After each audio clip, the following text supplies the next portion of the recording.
नमस्कार. पाचच्या बातमीपत्रात मी पर्णिका हेडवकर आपलं स्वागत करते. एक नजर ठळक घडामोडींवर.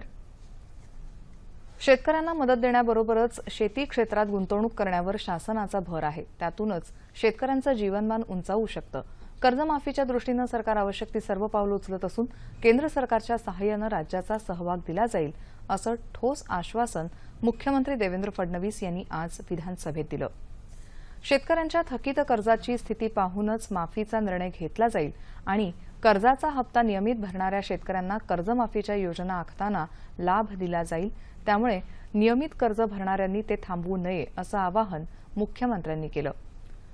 याआधी विरोधकांनी चर्चेसाठी कामकाजात सहभागी व्हावं असं आवाहनही मुख्यमंत्र्यांनी केलं. विरोधी आमदारांचं निलंबन हे त्यांच्या वर्तनामुळे झालं, शेतकऱ्यांच्या मागण्यांवरून नाही असंही मुख्यमंत्र्यांनी स्पष्ट केलं. राज्यातल्या डॉक्टरांच्या सुरक्षेसाठी सर्व प्रकारच्या उपाययोजना आखण्यात आल्या आहेत. तशी लेखी आश्वासनं डॉक्टरांना देण्यात आली आहेत. तरीही संप मागे घेतला जात नसेल तर सरकार हातावर हात धरून बसणार नाही असा कडक इशारा मुख्यमंत्र्यांनी आज विधानसभेत दिला. सुरक्षेसंदर्भात सर्व पावलं उचलूनही डॉक्टर संघटना असंवेदनशील का असा सवाल मुख्यमंत्र्यांनी केला. नागरिकांना वाऱ्यावर सोडू शकत नाही. रुग्णाच्या मृत्यूला कारणीभूत ठरणाऱ्या डॉक्टरांवर निष्काळजीपणाचा गुन्हा का दाखल करू नये असा प्रश्नही त्यांनी विचारला. त्याआधी राज्यातल्या डॉक्टरांच्या संपाच्या मुद्द्यावर विधानसभेत सदस्य आक्रमक झाल्यानं सदनाचं कामकाज 2 वेळा स्थगित झालं. कर्जमाफीची मागणी करत विरोधकांनी गदारोळ केल्यामुळे विधान परिषदेत आज सलग 12व्या दिवशीही कामकाज होऊ शकलं नाही. आज कामकाजाला सुरुवात होताच विरोधी सदस्यांनी हौद्यात उतरून कर्जमाफीच्या मुद्द्यावरून सरकार विरोधात घोषणाबाजी केली. उपसभापती माणिकराव ठाकरे यांनी वारंवार निर्देश देऊनही विरोधकांनी घोषणाबाजी सुरूच ठेवल्यामुळे उपसभापतींनी 1 मिनिटातच कामकाज दिवसभरासाठी तहकूब केल्याचं आमच्या प्रतिनिधी सोनल चव्हाण यांनी कळवलं आहे. संपकरी निवासी डॉक्टर उद्या सकाळी 8 वाजता कामावर रुजू होतील असं माड या संघटनेनं आज मुंबई उच्च न्यायालयात सांगितलं. डॉक्टर कामावर रुजू झाले नाहीत तर सरकार त्यांच्या विरोधात कारवाई करू शकतं असं न्यायालयानं स्पष्ट केलं आहे.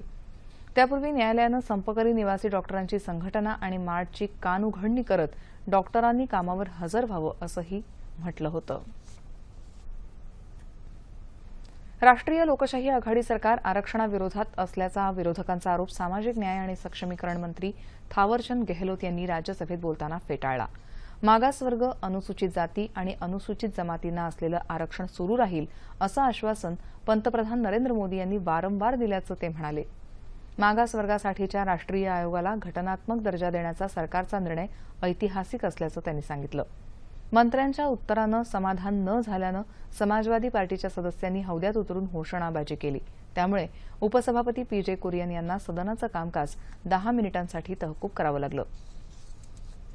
रुग्णालयात काम करणाऱ्या डॉक्टरांसाठी राज्य सरकारांनी सुरक्षित वातावरणाची खातरजमा करावी असं केंद्रीय आरोग्यमंत्री जे.पी. नड्डा यांनी लोकसभेत सांगितलं.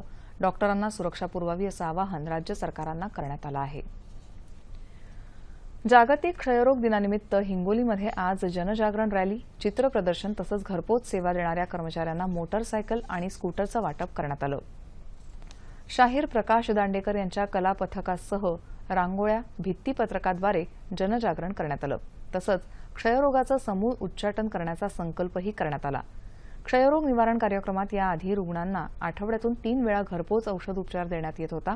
आता दररोज घरपोच उपचार देण्यात येणार असून रुग्णांनी औषध घेतलं आहे किंवा नाही याची माहिती मोबाईलच्या SMS वरून मिळवण्यात येत असल्याचं जिल्हा आरोग्य अधिकारी डॉ. दत्ता धनवे यांनी सांगितलं.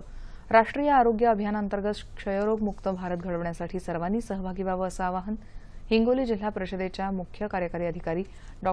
H.P. तुमोड यांनी केलं आहे.